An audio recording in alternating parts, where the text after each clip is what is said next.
My name is Stan Moretsky, and our camera person today is Eric Golden. And today is Tuesday, June 21st. And today I have the pleasure of interviewing Mark Schlussel. Mark, you've already signed the written release, but we have to ask you on camera for your approval to interview you. Make the tape available for viewing for archive-approved requests. Is that okay with you? Absolutely. Great. All right, let's get started. Let's go back to the beginning and start with a bit of your childhood. Where did you grow up at? I grew up I'm actually a migrant Jew. I grew up in the Jewish community as it migrated. My earliest recollections are on Euclid and Linwood. And I went to Thurkel Elementary School.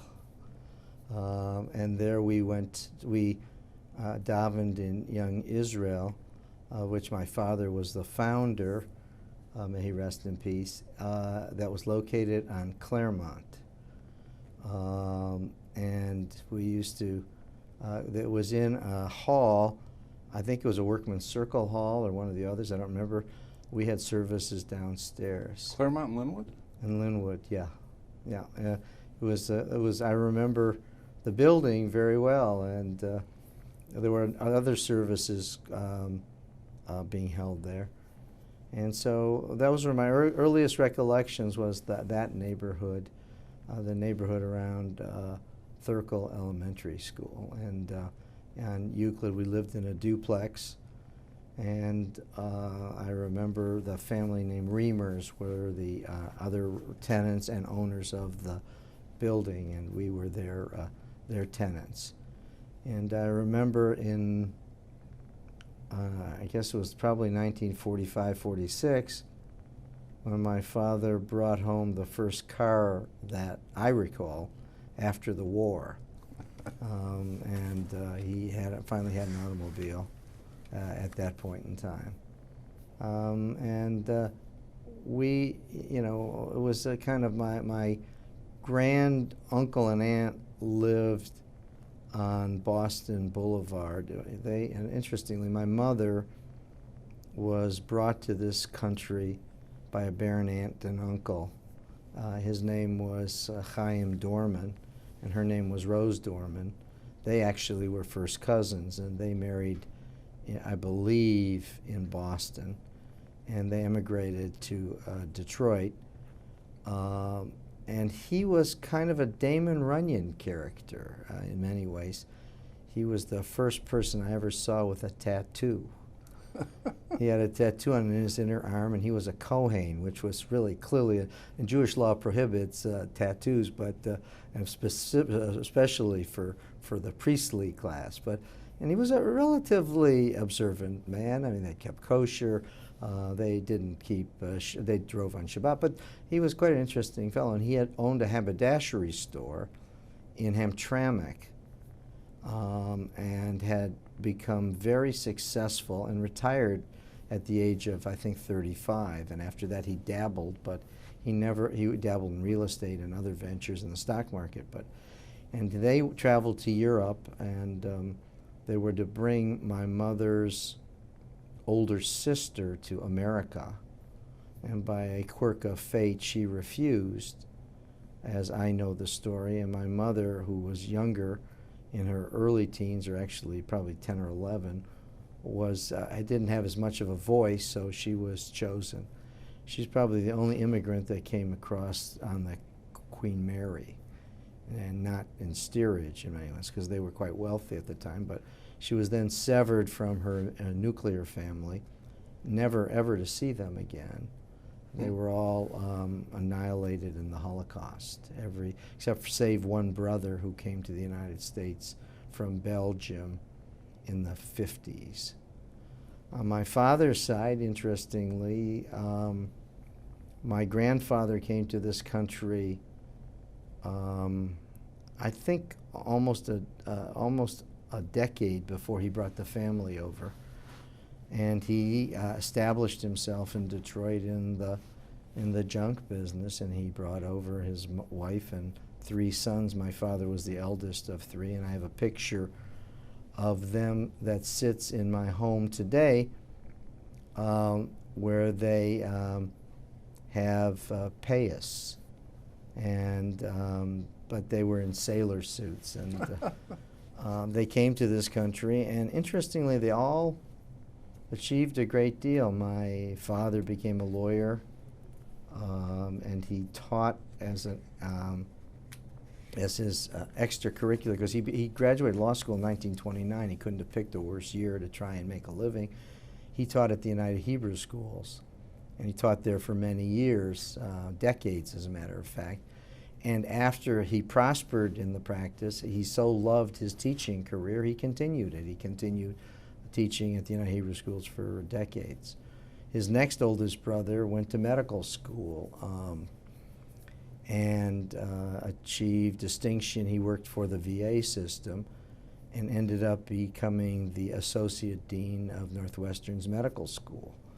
And he was a very accomplished man, but he interestingly was a bachelor. He was very much in love with a woman in the community, and she couldn't wait, and he didn't have resources. She got married, and I think that was the love of his life, and he remained a bachelor the balance of his life. My father's youngest brother married and went into his father-in-law's steel business. He was a lawyer, but he never practiced law.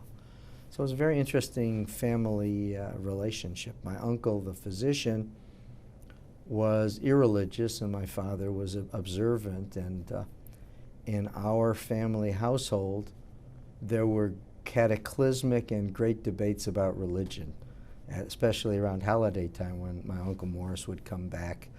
And he was, you know, as we say in the Passover Seder, the wise son, or I wouldn't use wicked, the non-observant son, equally brilliant. And even in the Passover Seder, they're both ask a very good question, and they both ask it the same way, ironically. But the interesting thing was those debates were sustained in my house between my father and my uncle. And I remember sitting at the table, and they would chide each other. And so the whole concept of the Talmudic concept of how the rabbis debated was sustained in my house on all these religious values.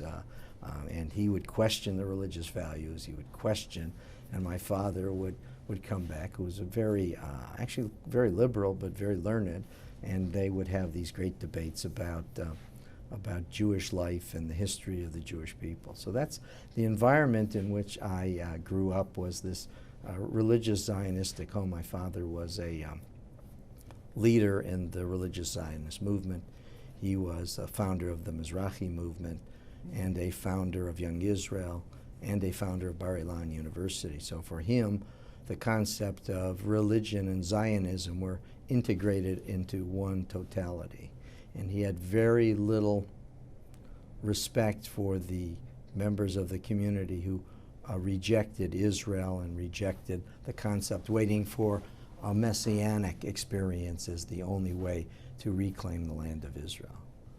So interesting. I can see where you kind of got your start in being so involved with Jewish education. Right. Right from your own kitchen table, so to speak. Right. It was there. It was very much there, and he would learn with us. I was actually the rebellious son. He always spent much more time with my elder brother, Herschel, who's an ophthalmologist, who's a real scholar. I was the rebellious son.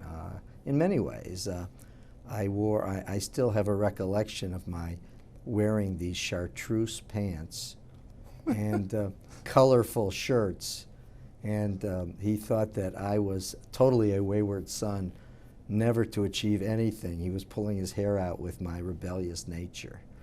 My brother was much more dutiful son with his parents. I was always testing the limits of our relationships. So he tried to learn with me, and I would rather be out playing ball. But we would always learn Pirkei Avos, the sayings of the Father, on Shabbat afternoon. And he taught me to read the Torah on my bar mitzvah. And I learned in the yeshiva till I was in my 20s, actually. So, and I've continued to study on my own mostly over these years. I'm much more interested now in Jewish philosophy and Jewish history than I am in the Talmud, which I think is an excessive preoccupation in orthodoxy today. We'll have to get you more involved with the Jewish Historical Society then. Right, right. And maybe oral histories like this and that sort of Hey, thing. listen, Dr. Edgar was my cousin, so. Oh, very So nice. his mother was a Schlussel. Yeah. So I know we're related. So that and I think he was one of the founding members. Yes, he Right. was, and he wrote that book about Right. Jewish physicians and everything He else. was quite a man. Yeah. Yeah. He was, when I first joined, he was still active. Right. Quite a remarkable man. Yeah. You already mentioned some of it, but well, who were some of your friends that you grew up with in school, and did you belong to any Jewish groups, youth groups, anything like that, or were you just rebellious, wearing the strange colored clothing? Well, no, I was not totally rebellious. I grew up in Jewish youth groups at Young Israel. They used to have Jewish youth groups on Shabbat afternoon, which I attended with some regularity. When Young Israel was on Dexter and Fullerton, it was relatively close to the yeshiva. And so when I'd get thrown out of class, I'd go there and play pool. They had a pool table in the back of the shul room. I remember, so I'd go play pool in the pool room. And I'd come home and my father would say, "Oh my God, he got thrown out again."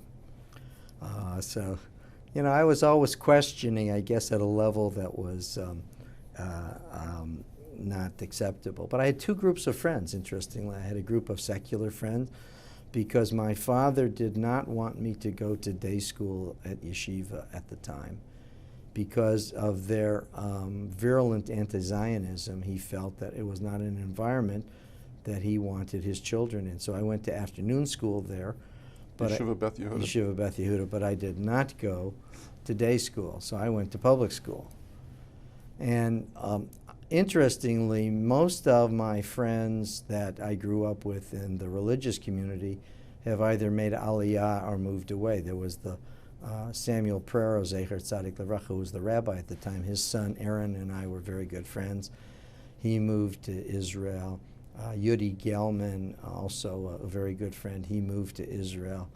So some of the friends I still see in shul, like Michael Dworkin, whom I've known since we were old enough to recognize each other, so we've known each other for 60-some years, and Jack Swick, and the late Abe Selesny, may rest in peace, these people I loved and cared for.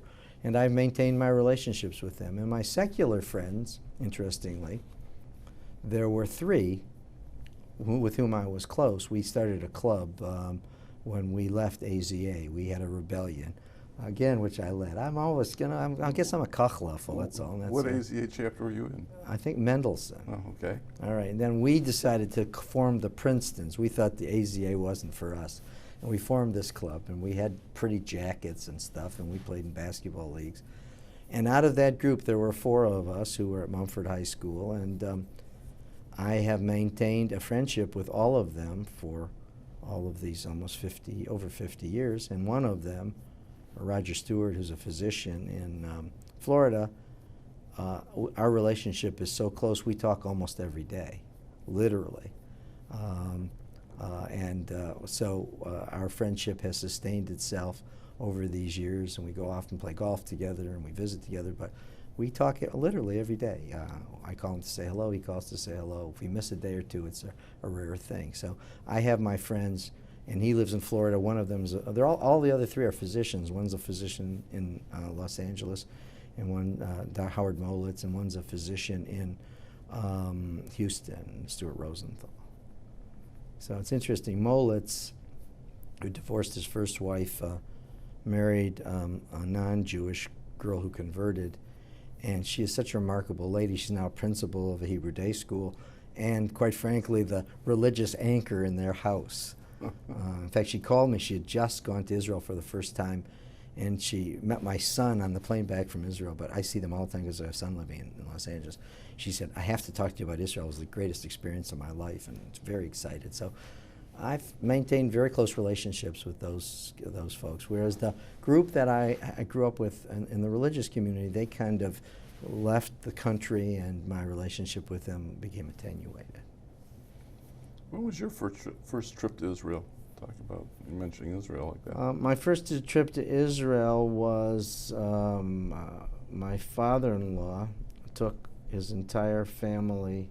I think that was the first trip. I think there was one before that, but to Israel for his 60th birthday, and he took all of us to Israel, and that was my first trip to Israel, and I've been back numerous times since then. What year was it? I don't really remember. I can't tell you Okay. specifically. I'd say it's about 25, 30 years ago. I may have gone on a mission before that. In fact, I think there was a mission I went on before that, but they all seem to blur after a while. I know there's some Jewish leaders who can tell you they're on their 70th trip, their 55th. You know, it's just every time I go, I'm imbued with a sense of its excitement. Yeah. By the way, one last question I want to ask you. Sure. What kind of a student were you? High school and college, were you a good student? Or just curious if you were so rebellious like that. The answer was I was not particularly a good student until challenged by having to get accepted to college and to law school. I remember one year I came home. I mean, I got relatively high grades. My father didn't know the difference between a C, D, or an E, and that was the time. And so his choices were, if you got a C, you're as bad as getting an E. So one year I challenged him by getting all E's on the first card marking. And I literally flunked every course. He said this was totally unacceptable. So I went from all E's to all A's in the scope of the third card marking. So it was just you were rebellious. I was a rebellious child. So I just basically finally buckled down. How did you meet your wife? Talking about early years and back then. I met my wife. Her older sister was a classmate of mine in high school. We graduated Mumford together. Adria Meckler, Aronovitz now. And I saw her sister and asked her to fix me up, and so we met, and Rosie stayed upstairs because she couldn't pronounce my last name, little realizing now that she's been stuck with it for almost 42 years. Any relation to Sam Meckler?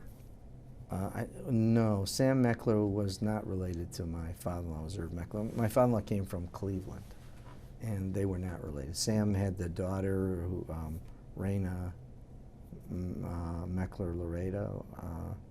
One of the Mecklers was a pianist. She, in fact, she just recently passed away. So then we went out and we got married after my first year of law school in 1963. I even remember the date, August 11th. Yes, so getting close. So it's good that you remember it. It's very dangerous not to remember. I want you to know I didn't remember it once. I came home from playing in a golf tournament, and Rosie said to me, "What? Do you know what today is?" I said, "Yeah, it's Wednesday." She said, "What's the date?" I had completely forgotten.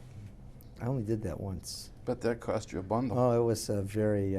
It was not a well-advised for lapse in memory, I got to tell you. Yeah, I still hear about it. Just like we both still hear about the fact that we went on a trip on my daughter's 10th birthday. Now my daughter, may she be well, is 40 now. She reminds us we were there for her birthday party, but we were away on a trip on her 10th birthday. And we're still hearing about it 30 years later. So there's certain things you don't forget. Yeah. Yeah. Well, as a lawyer, you've had a pretty busy career, and my question is, how do you ever have time to work at your job while you're handling 10 or 20 different organizations? And actually, even before we talk about that a minute, I wanted to ask you about one of your leisure time pursuits. In your file was this interesting card promoting an art show of yours. Right. And I just was curious how you wound up becoming a modern artist. I assume that's oil. Those are oil paintings. Acrylics on canvas. Acrylics. I do acrylics on canvas. And ironically, this morning, I had a visit from Karen Fink of the Jewish Family Service. They wanted me to donate 2 or 3 paintings to the new building. So we went down in my storeroom where I've got a series of 20 or 30 I just finished over the last year and a half, and we picked out 3 that I'm going to give them. So it started, actually, again, I guess this is part of my rebellious nature continuing. When I was a partner in law firm of Pepper Hamilton, they used to have these retreats. And the retreats were arduous. I don't know if you've ever been in a group of 400 lawyers. But no. It's not a very fun. A lot of maybe this is my own idiosyncratic. A lot of lawyers take themselves way too seriously, in my opinion. You know, I've always believed we provide a commodity. We happen to be professionals, but and they take themselves way too seriously. And there's kind of a lot of group of lawyers that don't have a sense of humor about all this. You got to laugh about it a little bit. So I was in one of these retreat sessions, and being bored, I was doing a geometric and coloring it with pen because I had tuned out this session long ago. And one of the lawyers came up and said, "Gee, that's really nice. Why don't you do that in color?" And I thought, gee, that's a nice suggestion. So I came home, and I was doing a lot of traveling for business, and I went to the art store and I bought a group of 48 color pencils.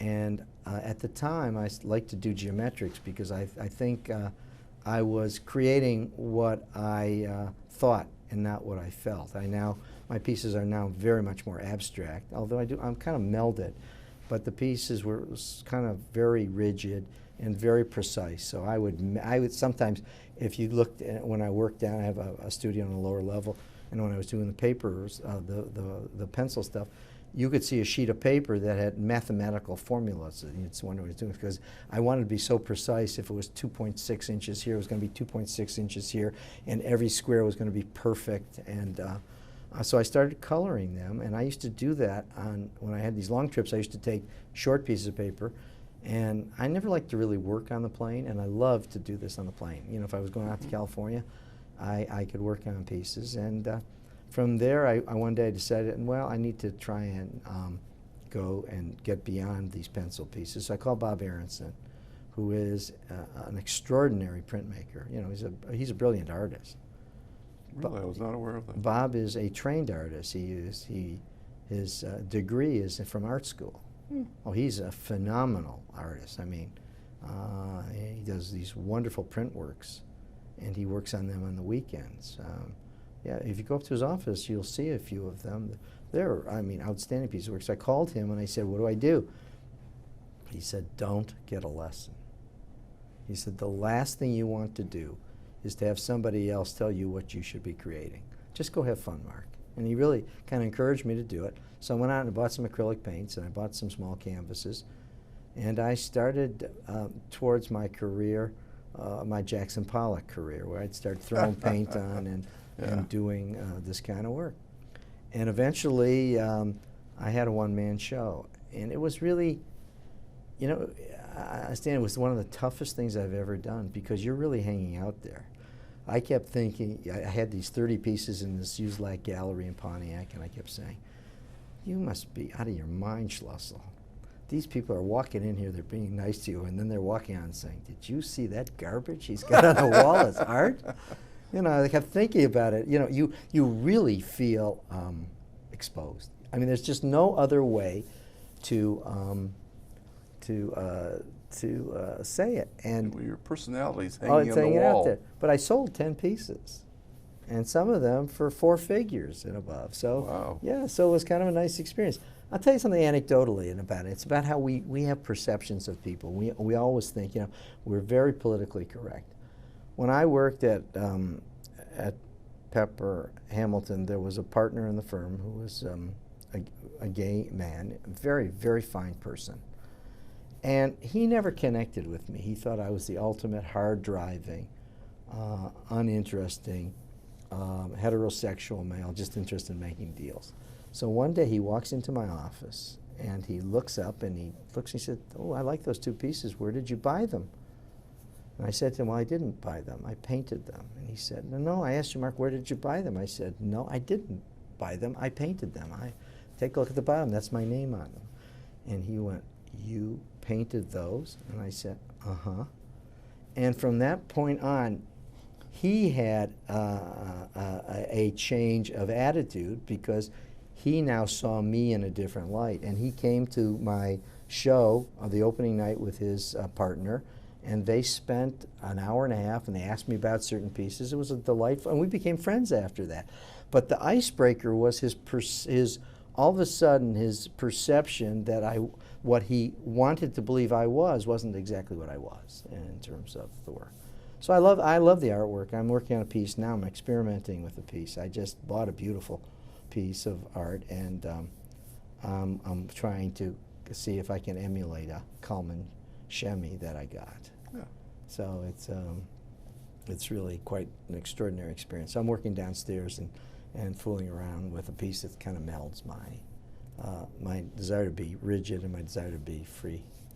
Well, my wife just took up drawing and painting. She just retired from her profession and just decided a month ago to take a class at BBAA. She's the person who could ever draw a straight line with a ruler.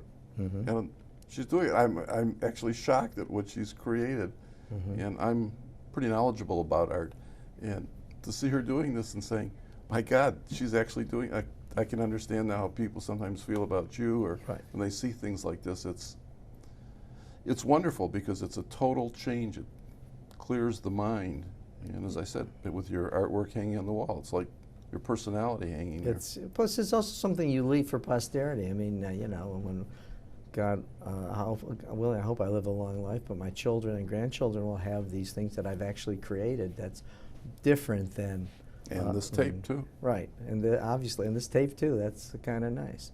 But, you know, when I work on an abstract piece these days, you know, since acrylics dry so quickly, I can sometimes stay up all night and work on a piece. I start and I can't stop because a lot of, sometimes, now I'm painting a lot more with brushes these days. Originally I painted with brushes, but I went through a period where I transitioned, I painted with a lot of tools. And I still use a lot of tools because I love texture. I love to create texture and color. That's my thing. It's about trying to visualize and bring something forward. I can't draw. I can't create. I couldn't draw you, and I can't. You know. I can't do that kind of work, the realism work. But I can do this abstract, and I really enjoy it. That's great. Well, it's a good relief. As I started to say before, you're involved with 20 or 30 different organizations. Looking at your biography, your CV, you've just been involved with everything. And you've worked your way up the ladders. And as I was going through, most of the organizations, or your leaning seemed to be towards the Jewish education side, which, from what you said earlier, you can see where that came from. Well, you know, and that's not totally true, but I think Jewish education was the area where I initially began to have interaction with the organized Jewish community. Ultimately, my last position was as the chairman of Sinai Hospital. And so, you know, healthcare is really an area that I have a lot of expertise in. So it's been a very interesting migration. But Jewish education was always pivotal to me because it was the cornerstone, in my opinion, of Jewish survival. The statistics always indicated that those children who got an extensive Jewish education statistically were more probably going to intermarry within the religion and raise Jewish children than those who were attenuated from the educational process, in my judgment. And when I started, it was with the great, and I meant that it's probably late, Jacob Siegel was involved with Hillel, and I was involved with Akiva, and it was at a time when Federation viewed Jewish education as something not to be supported by Federation. I remember presidents of Federation telling me as we went around, went through these times that we needed to separate church and state, and I kept saying to them, are you delusional? What are you, church or state? I said, this is a Jewish community, and without the cornerstone of education. So we had this collective of folks who were pushing Federation to want to give us additional funding because of Jewish education. And that was at a time when annually they used to have this open forum on allocations. It was an allocations meeting where you could go and really express views. It was a very, very nice event. I actually thought, and people would come from various institutions and argue why why there should be more recognition of their entity and that within the Federation family. And Jewish education was struggling at that time because day school education was just beginning to be accepted as the norm. I mean, if you take a look at the history of Jewish day school movement, you had the yeshivos, and then you had the Hungarian influx, and the Orthodox yeshivos became very right-wing. And then you had the development of the more Zionist Hebrew day schools, which were in effect yeshivos, but they were structured with a recognition of the importance and centrality of Israel to the core of the Jewish existence. And then the conservative movement and even the reform movement began to recognize that Jewish day school education was critically important to Jewish survival. Prior to that, we were so interested in assimilating that, this is an anecdotal observation. I remember when the Russian influx came to this country, and I was sitting at an executive committee meeting of Federation. At that time, I was already involved, more deeply immersed, and they wanted to put the Russians in apartments donated to the community by a series of Federation-involved property owners, but they were in Warren, Michigan. I said, as far as I'm concerned, if you bring them to Warren, Michigan, don't bother. Well, we can get these apartments free. I said, I'd rather pay for apartments in Oak Park, because this is the first generation where you don't have to rip the kapatas and tzitzis off of them. They don't know what a kapata is. They don't know what tzitzis is. They don't know what any of these Jewish symbols are because they've never been associated with them. So you've got to put them in a Jewish community where they can, in fact, feel a sense of connection and learn on their own.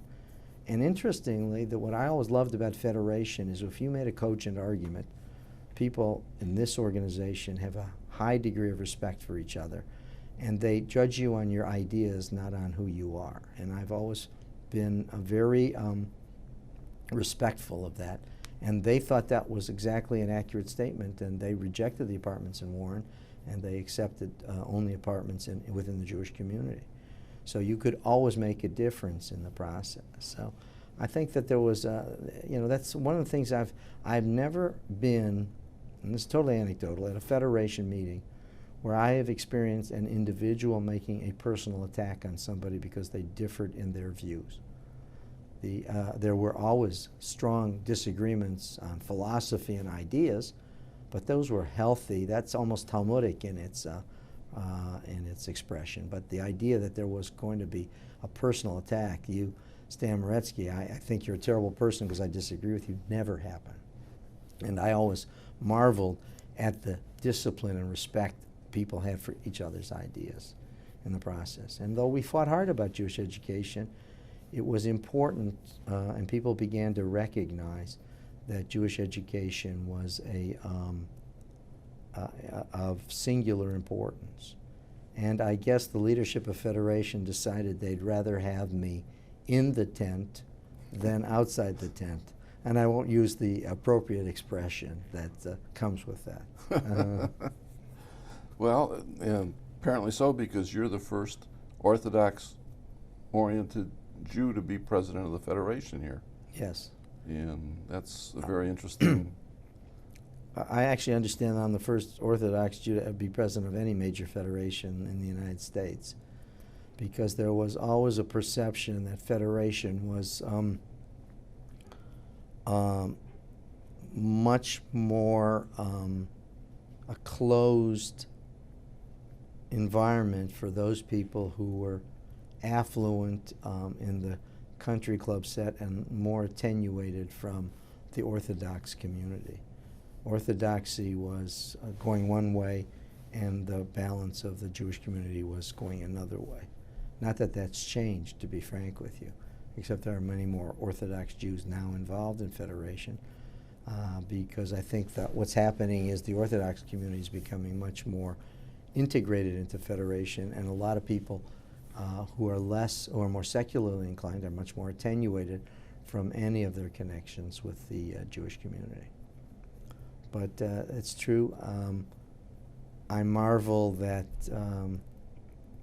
I got to be president of Federation when I did. It was an extraordinary experience, something that I will cherish and have cherished as one of the seminal experiences in my adult life.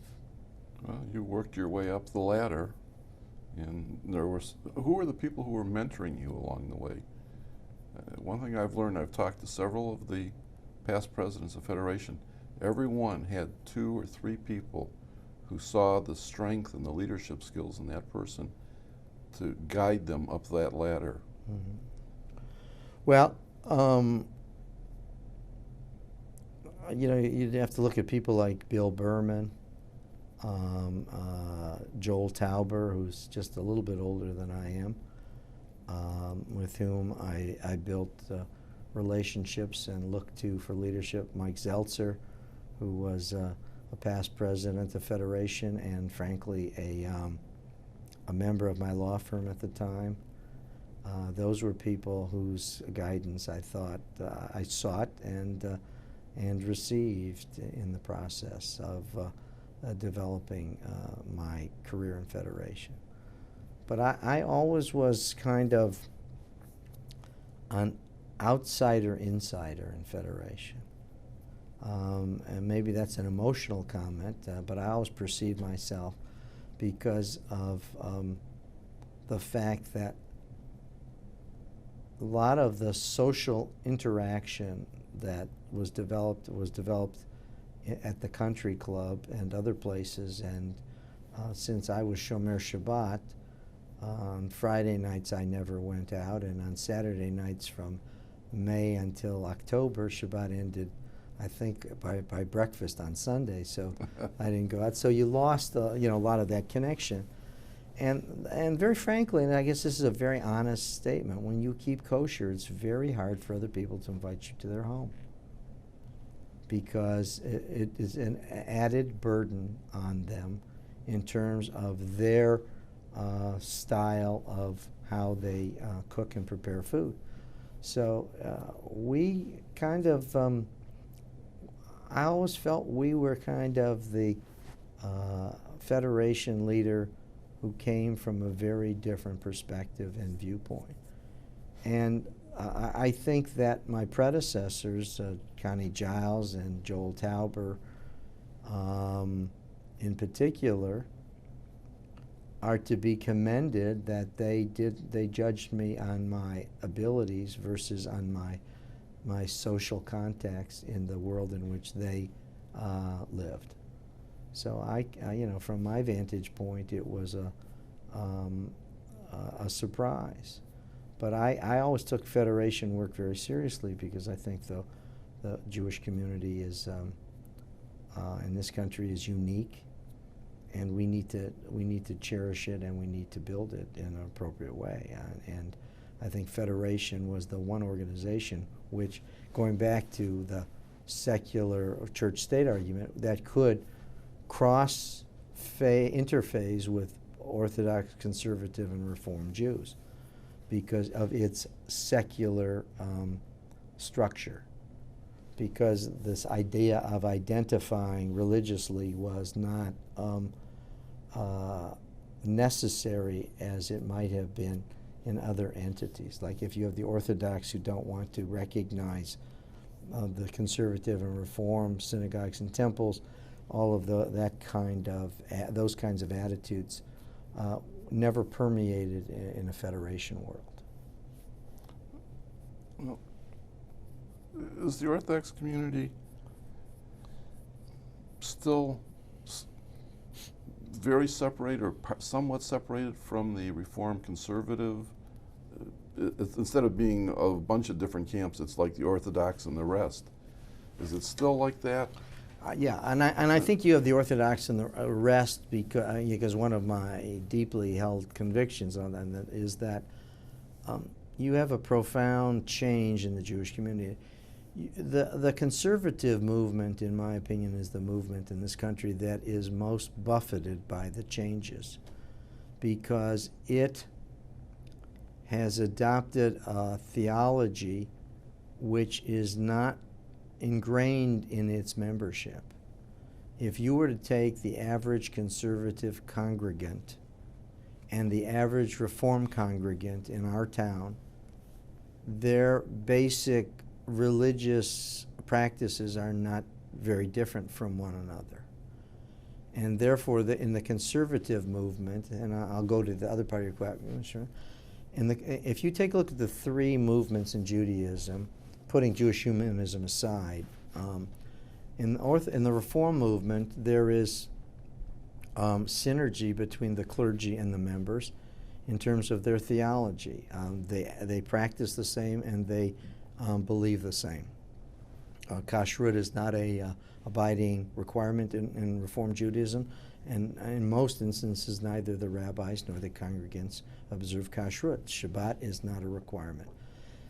Using that just as two particular examples. In the conservative movement, however, other than the permission granted to drive to synagogue on Shabbat, there is a restriction on driving the balance of the day, and there is an observance of kashrut with certain liberal interpretations of eating fish out and things like that.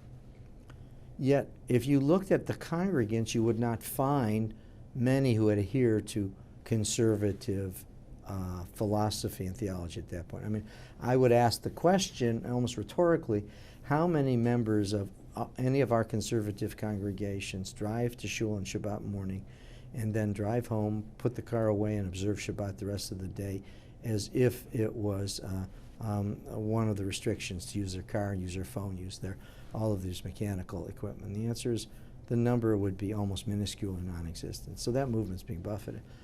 So there is orthodoxy, and then there is a conservative movement and reform movement, but they're really moving closer together because the reform movement has discovered that the symbolism of certain practices is important because of a number of members they have assimilating and out-migrating beyond the Jewish community. So they're concerned and therefore becoming more religiously oriented and symbolically oriented.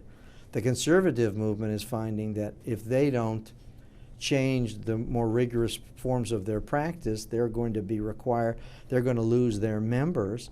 So therefore, they're liberalizing what they're doing, and as they liberalize and as the reform movement becomes more conservative, they're going to find a common meeting point in the not too distant future. I actually wrote an article on this, I think about 20 years ago, that the conservative movement as it is would cease to exist in its terms of its religious theology by 2010. I don't know that I was right on the date, but that was a comment I made. The Orthodox movement, on the other hand, because of these trends, is becoming profoundly insular. And it also is dividing itself away from the balance of the Jewish community, which I think is a disturbing trend on all counts. I find it in Orthodoxy today. You have the outer manifestation of religiosity is become fabric-oriented. You wear a black hat, you wear a black suit, and you have your tzitzis out. And those are the pass keys to become accepted into the more Haredi or right-wing Orthodox movement. And in cities like Detroit, there isn't as vibrant a centrist Orthodox movement as there is in other major cities like Chicago, Philadelphia, Washington, New York, and Los Angeles. So these are very kind of disturbing trends. I think that they're to me personally, they're disconcerting. They because they show a chasm that's developing between our religious denominations in Judaism, and they don't speak to each other. They speak past each other, and I think that's disconcerting and disturbing. We're all Jews, and one of my values has always been is I will never be judgmental about whether your practices or mine are the ones that are the entry key to the world to come, if you want to choose to believe in that portion of Jewish theology. Well, something I don't know anything about is the Young Israel movement, Right. which isn't it like a modern Orthodox? Yes. The Young Israel movement was and has been a very modern Orthodox movement. As a result, it was always the Zionist Orthodox congregational movement.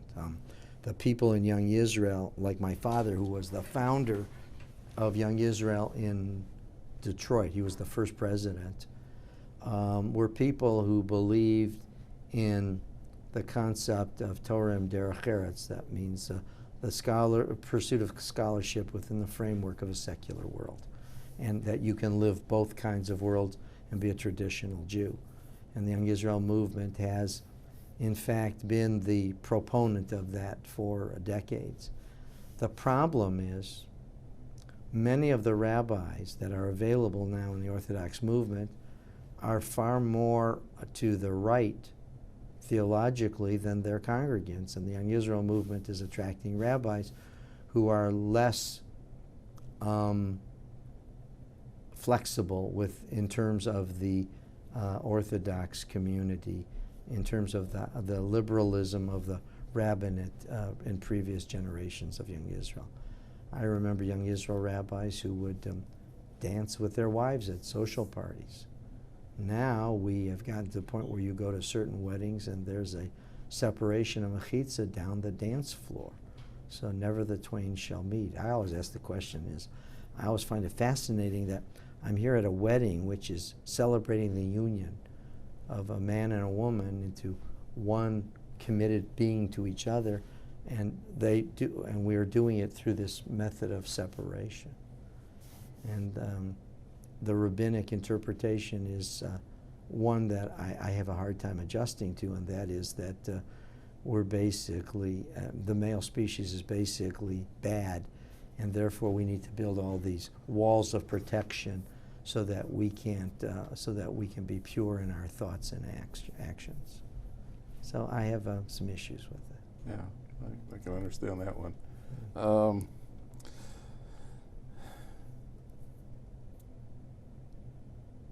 It's interesting. Does the Orthodox community get a larger share of the Federation's budget and money, even though they're not as involved with the Federation? Well, I'd recharacterize your question into a different answer. I guess this is almost the politician's answer. Federation focuses its dollars on those people who are most in need of the support services that it provides. As it turns out, the Orthodox community has a preponderance of those needs in many areas. And so Jewish Family Service provides a lot of those services. I was just at a meeting yesterday talking about the healthcare program that Rachel Yashkovitz is working on, a very remarkable Jewish servant, by the way.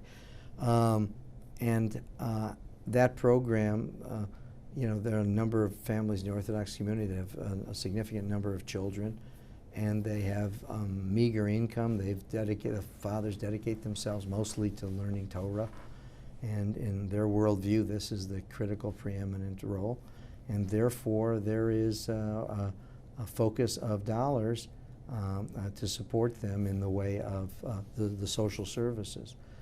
When you move to education, I think there's a belief that the more strongly you educate and support the day school movement, the more likely you are to have a sustaining Jewish community.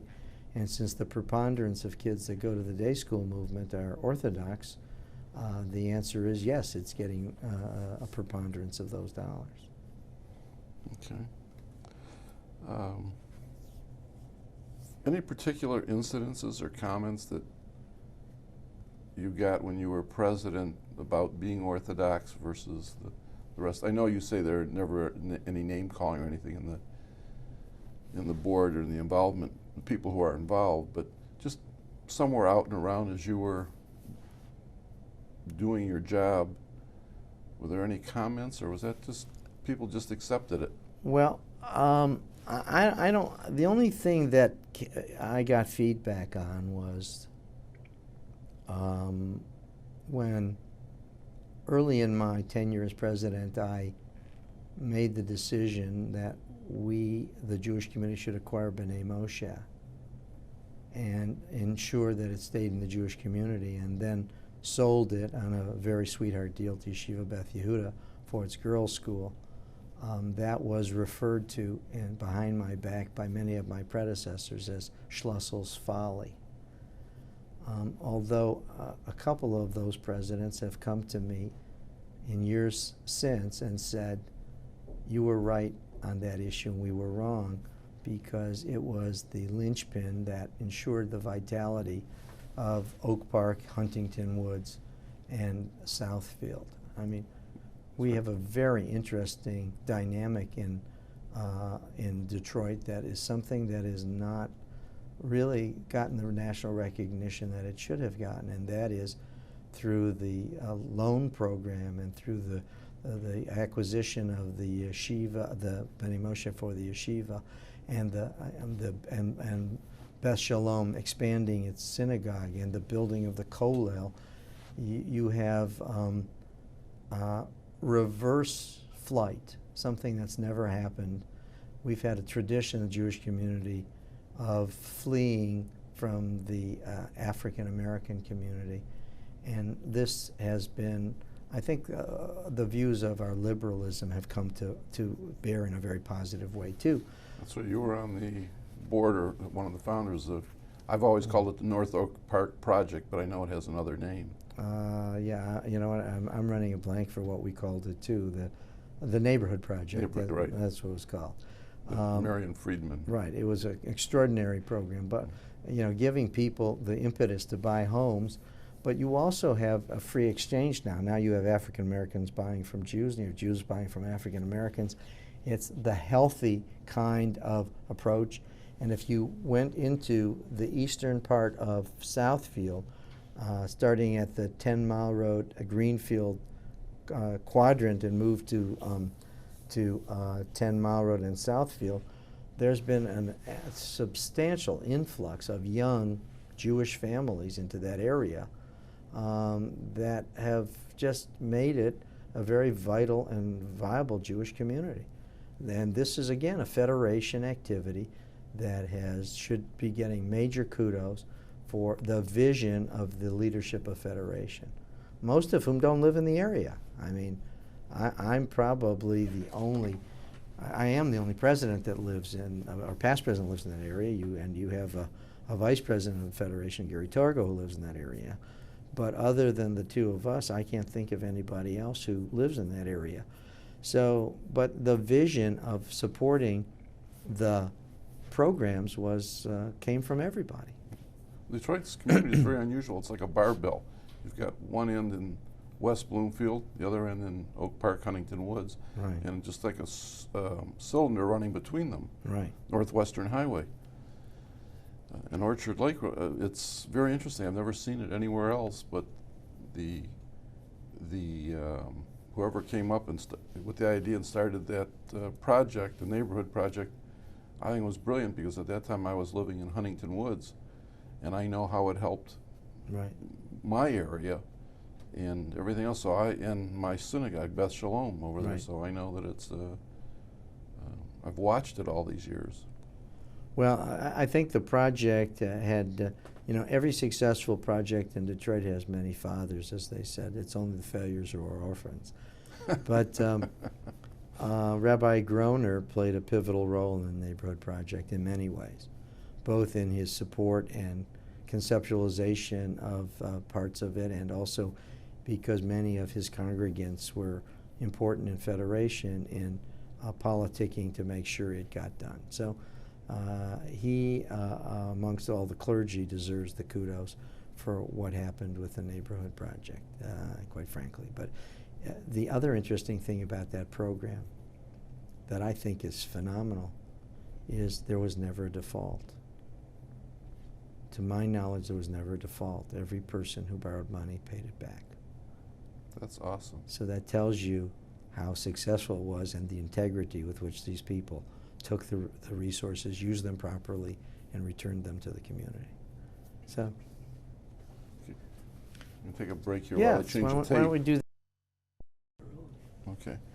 Well, Mark, I'd like to talk to you about, or I'd like to have you talk about Sinai Hospital. And you've been involved with that or were involved with that for many, many years, up through the sale of the hospital. Right. And I'd like you to talk about some of the reasons for the closing, the community trauma that you had to deal with on that whole subject, the time it took. I know there were a lot of deals that were negotiated on that. And Well, the Sinai closing has within it a lot of Jewish history, and it is something that still saddens me to this day that we didn't have the ability to preserve that institution. But if you think back, they started with the North End Clinic. Many of the doctors in our community who were physicians who were Jewish were denied staff privileges at many hospitals in this community. It was a highly discriminatory process. Mhm.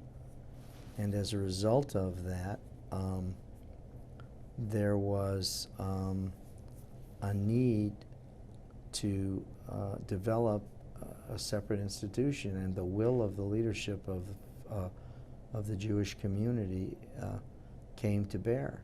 And interestingly, in most cities, the hospital was a power center equal to Federation, whereas in Detroit, the funding for the hospital came from Federation's leadership, and was not a so there was never a power battle, because it was almost an integrated process. I want to digress for a minute, because there's an anecdotal story that I think is important in this process. Please, go ahead.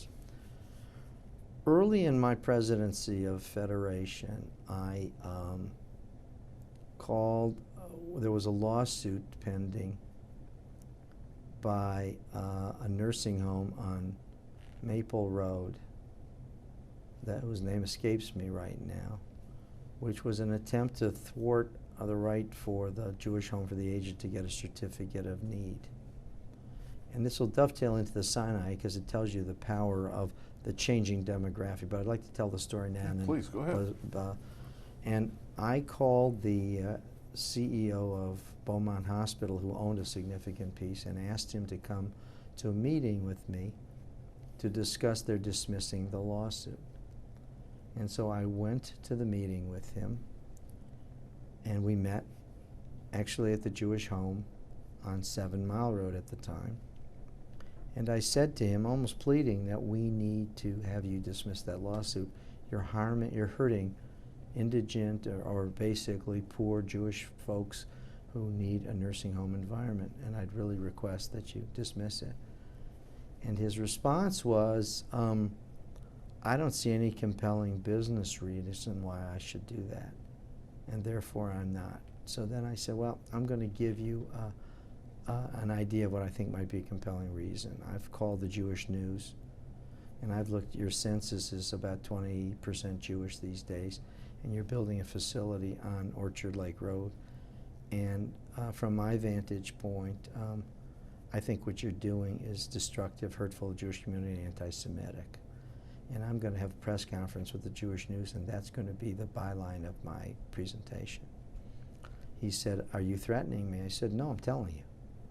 Threats are something that people don't intend to do.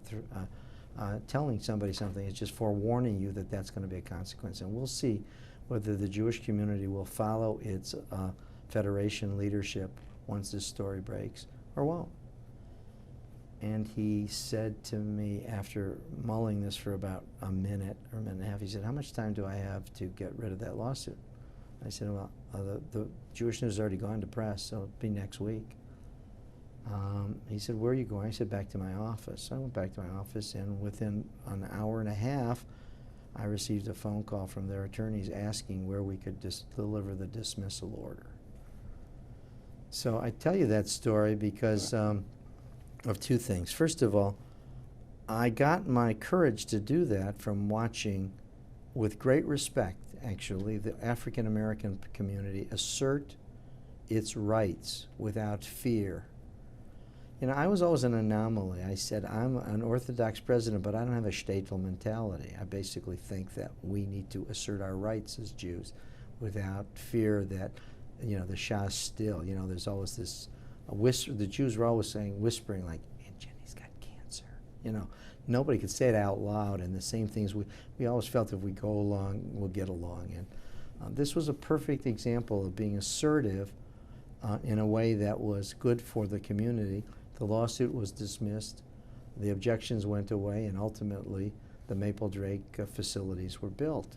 And a lot of elderly Jews live a very dignified and wonderful life. My father. Because of that. And I tell you that because that's the changing demographic in terms of the Sinai Hospital. Sinai Hospital had lost the loyalty of its Jewish patients as well as many of its Jewish doctors, because once the world opened up to them, being accepted on other hospital staffs, they moved to other facilities. And Sinai, being a singular facility, won 609 beds to be precise, but was operating at basically about 480 beds capacity. It could not compete competitively with the systems that were around it. So one of the things that we did at Sinai, you know, I'm one of the few people who became president of an agency of Federation after I was Federation president, which is, again, an interesting, I don't think there's ever been a president of Federation who, after his presidency, other than myself, has become a president of an agency. So I became chairman of Sinai, I believe in 1995, if I'm not mistaken. I finished my presidency of the Federation in 1992. There were some extraordinary people on that board, in my opinion. One of them whom I revere, if you want to talk about a mentor, a great person, was Bob Sosnick, may he rest in peace. I thought he was a remarkable human being, and I would say that on tape 100 times over. He was a man of great dignity, extraordinarily charitable without wanting the covet of charity. He did it all for the right reasons, and he had an absolutely incredible mind. And we invited onto the board Jerry Shostak, and he became an extremely valuable ally, very, very bright and very forceful member of the team. And the key was to create a value proposition so that Sinai would have to be acquired. I happen to be a healthcare lawyer. I've done healthcare legal work and real estate legal work for the last 30 years. You know what the numbers are, and I've had a lot of experience in this area. So I knew it was inevitable that if we didn't sell the asset, we'd have to close that asset at some point.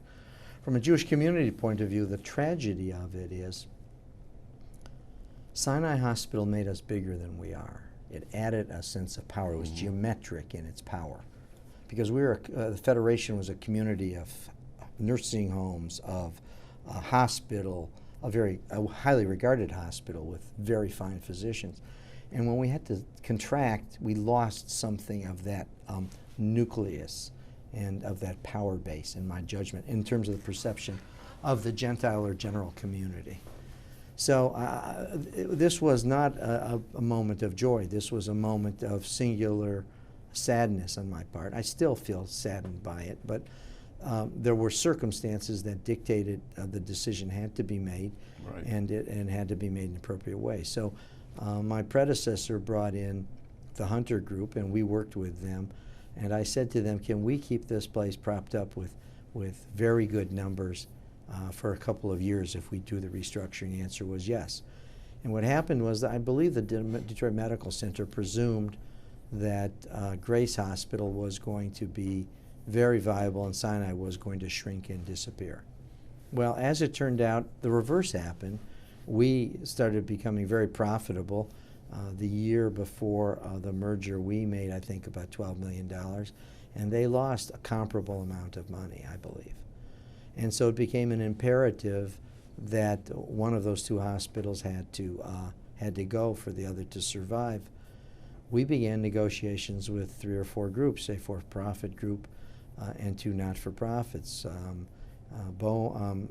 Providence had some interest, a real serious interest.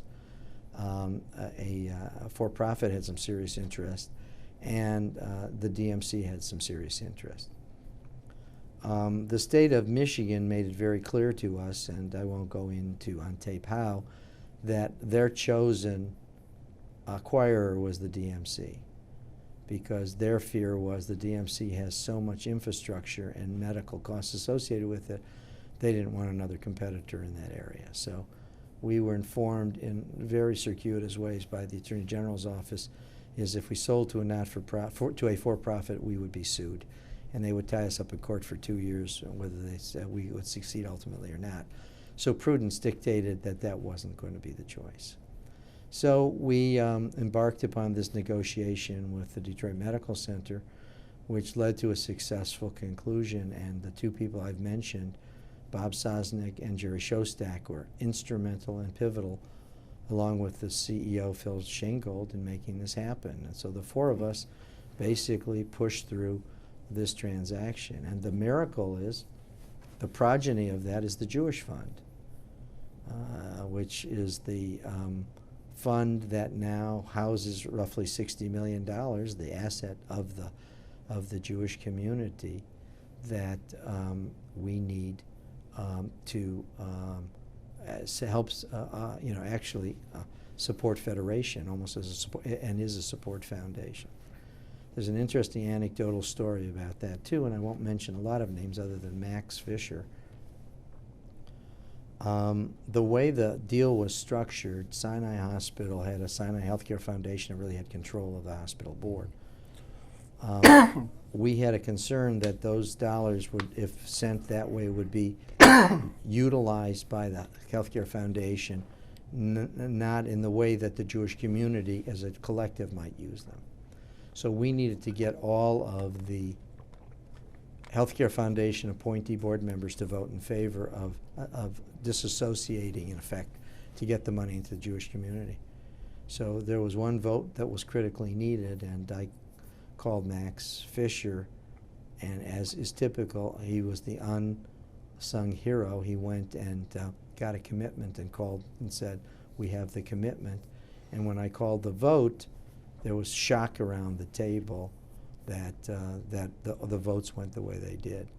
And so here again, between him and Jerry Shostak and Bob Sosnick, we were able to maneuver this process forward. And Shostak was particularly critical at the time of closing in ensuring that the deal would be consummated. So all of these people played a pivotal role and led to this infusion of a significant foundation to the Jewish community, which will be self-perpetuating for generations to come. I mean, we've already given, last year we gave Federation, when it was having a tough year, $500,000 to support certain agencies. We just talked yesterday in this meeting about the Jewish Family Service healthcare program. We're talking about supporting some additional funding, but we've given them $288,000 already for that program. So this was a miracle and a great event for the Jewish community, and one of my great experiences in terms of the negotiations and the politics of pulling this deal together. It took tons of hours, and it was an intriguing enterprise to ultimately get the sale done. I was saddened, and still am, when the medical center chose to tear down Sinai rather than Grace. I actually think that was a huge mistake on their part. Yeah, because that was a much newer building. It was a much better building, and the doctors at Sinai felt attenuated at Grace. The Grace doctors didn't feel attenuated at Sinai. You would have kept a lot more business in that. It was a bad judgment, in my opinion. But I voiced it at the time. You wouldn't want to mention any of those names since this is going into history, that the person Max Fisher called? No, I really would not. Okay. Yeah, there's certain things I think that would be better left to the imagination. Okay. I'm saving it for my memoirs. All right, when you Yeah. write your book. Yeah, I just think there's certain things that would be preferred to be left where they are. Okay. Well, one of your absolute main thrusts has always been education, and this area has gone through so many changes, and there are a lot more to come. How do you see the future? What do you see of the Jewish education in the community? How do you see it playing out over the next 10 or 20 years? Okay, this is a view from somebody who has stepped back and has not been immersed in the process for the last number of years. I mean, I'm sure think you back, followed it closely. I haven't been president of Federation for 13 years. That's a long time ago, and there are a series of concerns that we should all have. The cost of day school education is becoming prohibitive for families with young children. Our day schools are in some difficulty. The two more right-wing or yeshivos, Darchei Torah and Beth Yehuda, are in very difficult financial straits.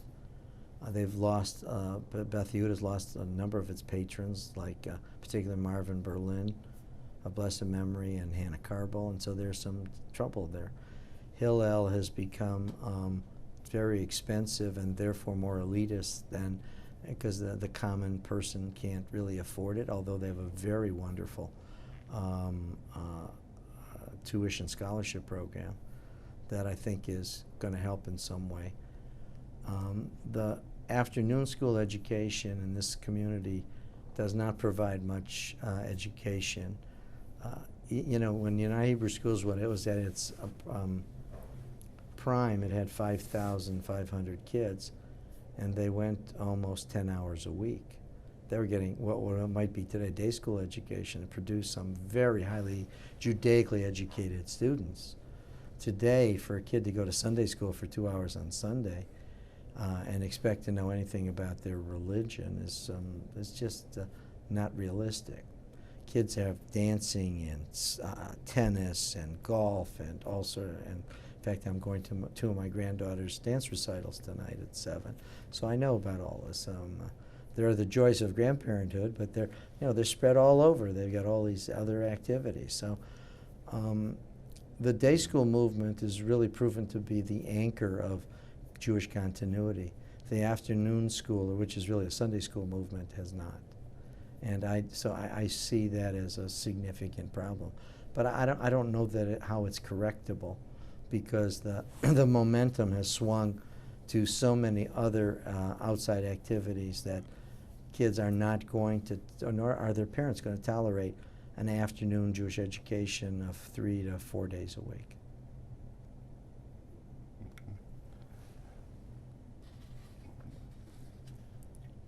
But how do you feel in the long run that this will affect the Jewish community? Do you feel weakening, more intermarriage, more dispersal of the community? Oh, there's no doubt in my mind that our assimilation statistics in the United States are staggering at this moment. You know, I've commented in the past, a Jewish, I'll pick a young man, had a choice between 100%, although the Jews are 2.5% of the population, his dating mix was 100% Jewish, and therefore the statistical probability of his marrying a Jewish girl was pretty high. In today's world, if he feels free to date anybody, and 97.5% of the girls he's going to go out with are not Jewish, the statistical probability of a Jewish marriage is declining precipitously. I think if you really read the tea leaves and look at history, the Jewish community in the United States has reached its zenith and is in decline in many ways. The Orthodox movement is going to be the vital movement, but in many ways it's probably, I'm looking for the right word, it's gotten to the point where it would prefer to, in many instances, to have its young people not educated secularly. They discourage college, they discourage so much secular education, and they say Torah learning is the predominant force. So these young people don't have the skills to compete in a very competitive economic society. So therefore, they're economically disadvantaged, and the people who are going to be able to support that kind of economically disadvantaged group are out migrating and no longer Jewish and becoming attenuated to the Jewish community. And if you look back and use as an example a Max Fisher or an Alan Schwartz, who were the forerunners of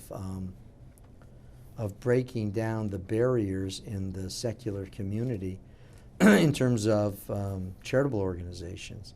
Now look at all the Jewish money and all the Jewish leadership that's involved in the symphony, the art museum, culture and education on a statewide level. And therefore, for a young person who wants to express themselves philanthropically, the Jewish community is not the only address anymore. So the whole thing is in a tremendous state of flux. I think the Jewish community is changing dramatically as a result of all of this. Most of those institutions, the Symphony, the Detroit Institute of Arts, wouldn't even exist today if it were not for the Jewish community. I totally agree. I mean, you go down to the Max to listen to music. How was the concert, by the way? Concert was really good. I mean, the activities and the celebrations were wonderful. Right.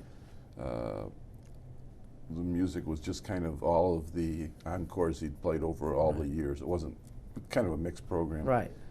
But no, Naomi Arvey has been incredible, and the Jewish community has supported him, as they say, to the max. Right. I mean, look at the max. The DIA, same thing. Right, exactly.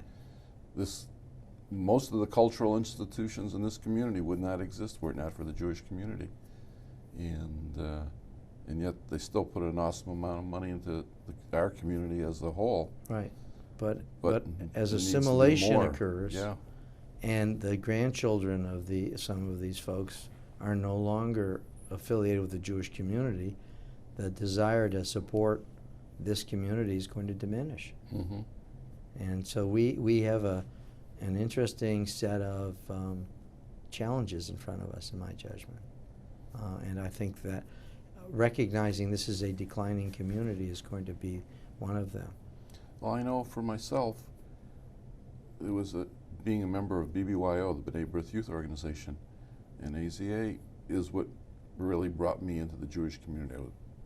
I was Jewish, Sure. but not active till I made those contacts and learned that as a teenager. And personally, I think that's where our community needs to be spending more of its money, is into that group, because that's the pivotal time in a kid's life. I totally agree with you. I think we've got to focus our dollars. And you asked the question why maybe the Orthodox community is getting predominance of dollars. I just think it's Jewish education and those kinds of services and camp programs and Israel trip programs. These are the things that need to connect the Jewish youth with their future and give us a chance to have some high level of continuity within the Jewish community. So I'm maybe somebody would say I'm pessimistic. I basically look at it as being realistic. That we're seeing a significant outward migration in the Jewish community, and the statistics of how those people choose to raise their children is not encouraging for the Jewish community. I frankly have thought, you know, the rabbis are faced with a conundrum, and so they've been somewhat ambivalent about how much outreach they do. And their ambivalence, in my judgment, has been not in the best interest of the community. Let me ask you one more question, and that is, what do you consider the greatest success of your career, you know, either Jewish community or secular community, the thing that you're most proud of that you've accomplished over all these years? I can't answer the question that way. I think that the fact that you're sitting in the Max Fisher building, that happened during my tenure as president. Bob Aronson had just come to the community. No one was going to 163 Madison. It was an empty building. Now, if you look around here, this building is filled with meetings of both Federation and other Jewish communal activities. So would I say that's a very important career event? The answer is yeah. Yes, I'd say that that's one of them. I'd also look at the Sinai Hospital sale and the Jewish funds, $60-some million of assets. Was that a career event? The answer is yes. I'd say that was pivotally important. And early in my career, when I negotiated the overpasses on a pro bono basis for the Orthodox Jewish community to protect the vitality of Oak Park in both north and south, I negotiated with Neil Goldsmith to get those decks and to get the You're talking about on 696. on 696, yeah, that was historic, you know, that we proved to them that you would be dividing a community that didn't drive and destroying the fabric of the Orthodox community. So again, that was unique. We were able to get them to build those decks, which have had a remarkably positive impact because Oak Park is connected and not severed. And we also negotiated and got the certificate funding one of the Federation apartment buildings at that time, at that point. So overall, on a pragmatic basis, those are all events that I'd say were rather seminal, showing the community, representing the Orthodox community, and being the first Federation president who was Orthodox is also a moment of great accomplishment, and in my opinion, because it allowed people to be less judgmental about the community that they knew nothing about, and to be more open, to be receptive to the values that the Orthodox community espoused as integral to the Jewish community as well. So all of those things, I guess, come to mind as events that I think were pivotal in terms of my experience in the leadership of Federation. Any other comments or thoughts or stories that you'd like to add at this time? Thoughts, stories. I guess, why don't we turn off for a minute? Let me think for a couple of minutes. There might be a couple more things I'd like to add. Well.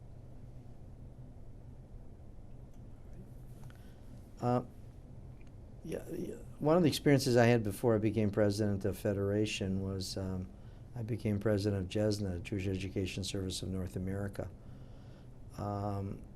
That organization, which has prospered over the last 20 years, was structured to try and provide on a national level the infrastructure, support, educational tools, pedagogical tools, ideas about Jewish education. Excuse me, one of the concepts I always had, and today you could really do it, there are probably in the United States maybe 3 dozen fabulous, incredible Jewish educators. And when they lecture now, they may lecture to 50 kids, 20 kids, 100 kids. If we would use the internet and we would use all the media we've got, why couldn't we get those people lecturing to 5,000 kids? Why should we not be using all of these electronic tools to get these great educators into everybody's either household or into the schools, so that if you went to, use your example, Beth Shalom Sunday School, you would have as your lecturer some great teacher from Boston, because there's some great schools in Boston or from Baltimore or from wherever. So my hope was with Jesna is that they would in fact do that, and that there would be a development of using the electronic tools of bringing Jewish education into almost as many houses as possible and schools as possible. You know, the interesting thing was I had Shabbat lunch this week at one of my dear friends, Michael Chop. Now, you don't know Michael Chop. Michael Chop is a world-renowned physicist at Ford Hospital. He runs a lab of 40 to 50 people, does all this research, travels the world. He is also was an Ilui, which means he was a Talmudic genius at 13.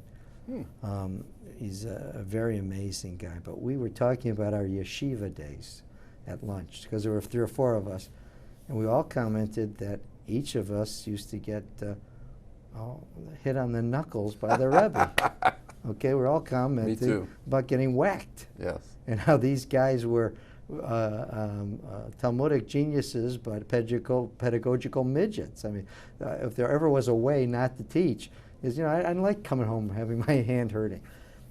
So, and the truth is, in the Orthodox movement today, there are lots of people teaching who could take advantage of these skills, pedagogical skills, that bring in, you know, there's such advanced tools on teaching that we ought to be taking advantage of. But an individual community may not be able to afford it, and Jesna was supposed to be the medium and can be the medium to facilitate that kind of educational improvement. So there's lots of good stuff that it was a great experience for me. But I was the first president during a founding period, and it was a very difficult time. It was really a draining period in terms of me, for me emotionally, because it took so much time and effort, and we were always broke, and we were always just starving for money. But one of the great things we did there was hire Jonathan Wucher, who's was and is renowned nationally as an educator and a scholar. So, and he's still running Jesna and doing a great job. And I'll conclude with Morocco, because what I found about Morocco was both the great sadness of what's happened to the Jewish community and one of the great joys I had in the Jewish community. When you look at Morocco, the Jews predate the Arabs in Morocco. And nobody knows that, because, you know, we've had so much revisionist history in the Arab world. I mean, you know, all history begins and ends with Muhammad and Islam, and they have distorted and torn apart all of the other artifacts that disprove that in particular places, and Morocco is one of them. So what was once a very vital Jewish community has declined to, you know, a mere shell of itself. But one thing that was fascinating, when I was in Morocco, I was an Avel mourning for my mother, and I needed a minyan. And there are 2 stories I want to share, because I think they're both, one still will bring tears to my eyes. So one day we were at a place, and I said, I need a minyan. It was time to daven mincha. And 10 or 15 men appeared instantly. They pulled out their yarmulkes, because in Morocco, if you wear a yarmulke outside at this point when we were there, it was unsafe. And they all knew the entire tefillah, all the prayers by heart. It was the most moving experience of how, and the other thing that moved me in Morocco in that sense is that they don't have a mashgiach, you know, in Morocco. They don't have people supervising. The women are trusted to keep the kashrut. And I thought, what a remarkable society that they have not risen to the level of mistrust, that I don't trust your hashgacha, your supervision, I don't trust your supervision. That if you said your house was kosher, everybody sat down to eat. And frankly, that's how I live in terms of my life. If somebody tells me their house is kosher, I eat there. Because to me, to say to them, I don't trust your kashrut, is a much greater avera, or violation of Jewish law, and an insult than to, in fact, eat if it's not up to your standard. I've always lived my life that way. So I marveled at Morocco. But the final vignette about Morocco was one of the most moving experiences I've had in my life in the community. We were visiting a nursing home in Morocco, and there was a fellow on our trip whose last name was Maimon. He is an ancestor, a direct descendant of Maimonides. Orthodox young man. He's not young anymore, he's my age now, and he came from Seattle. The Maimon family lives, a Sephardic family. And sitting on the porch of this nursing home was an elderly woman, and he asked the women, the nursing home staff about it. They said she hasn't spoken in quite a long time, and she just sits there. And he walked up to her, and he put his hands on the two arms of her wheelchair, and he was a chazan. He was, I think, an accountant, but he was a chazan in terms of the holidays at his synagogue. He had a gorgeous voice. And I actually get choked up when I remember this event. And he began singing this Sephardic lullaby. And she opened her eyes, and she took his hand. She got out of the wheelchair and danced with him. It was such a singular moment of Jewish connection that it was an awesome, awesome experience. And you know, as you look back on your life and you think about those kinds of events, where else could have I done that? And so my Judaism has always served me well. I'll tell you one other story because it comes to mind. It has nothing to do with Federation. I was in Zurich on Chol HaMoed Sukkot. I had to go negotiate a deal, and I had to stay over because of Shabbat. And I got directions from the concierge at the hotel to the shul. It was a couple-mile walk, and I went. And you know, I had my first experience with being patted down because I was a stranger, and I went in, and I was davening. Actually, there are probably a couple other stories that will be very fascinating. And I was davening, and the people in front of me, a family, said, "Would you like to come to our house for Shabbat lunch?" Now, I had nothing else to do, and I said, "I'd love to," and I went with them. And it turns out the grandmother, the mother of the family, of the father of the family, who invited me, came from the same town as my father, Oliver Shalom, and she knew my family. And she told me about my family because she had come from the same town in Poland, in Galicia, as my family had come from. So I thought, what an extraordinary experience that I had in this event. And then when I went to Russia, and went to visit refuseniks, which was also an extraordinary experience, but when the Soviet Union was still in its glory, and we were followed by KGB and all the rest of it, but we took a subway to visit one family. And my Yiddish is very poor. It used to be better, but it's very, I don't use it, but there was something like almost like a miracle. We got there, and he only spoke Yiddish. I didn't speak Russian. He didn't speak English. And I spoke to him for almost 2 hours, and I was absolutely fluent. It was as if the window in my head opened, and I carried on this conversation. It was an amazing experience because I realized that all that stuff that I'd heard for my youth had been stored up, and there was a moment when I needed it, and it came out, and it was real, and I was able to communicate with him. Oh, that's great. So if you look at your life in the Jewish community, I've gotten, I've grown as a human being, and I now have children who are following in my footsteps, and I'm one of those unique presidents. My children are active in Federation. My son and my daughter-in-law have both won the Young Leadership Award. My son Jeff, my daughter-in-law Amy, and my older son Ira is active at the Jewish Community Council. My daughter is active at your synagogue at Beth Shalom, Ellen Berlin, and she's Orthodox by practice, but her husband is Reform, and so they come and they daven at Beth Shalom, which I think is a wonderful compromise, and because I actually think a lot of David Nelson, I think he's done a great job in that congregation, and it's just going to be sad to lose him. When you find the appropriate rabbi for your congregation.